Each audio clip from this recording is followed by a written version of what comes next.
கண்ட அவமானம் வென்று தரும் வெகுமானம் வானமே தாழலாம் தாழ்வதில்லை தன்மானம் மேடு பள்ளம் இல்லாமல்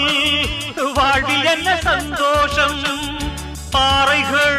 நீங்கினால் கோடைக்கில்லை சங்கீதம் பொய்மையும் வஞ்சமும் உனது பூர்வீகமே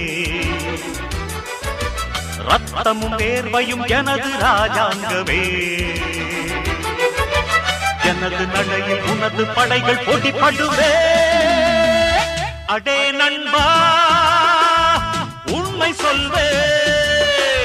சவால் வேண்டாம் உன்னை வெல்வே வெற்றி நிச்சயம் இது வேத சத்தியம் கொள்கை வெல்வதே நான் கொண்ட லட்சியம்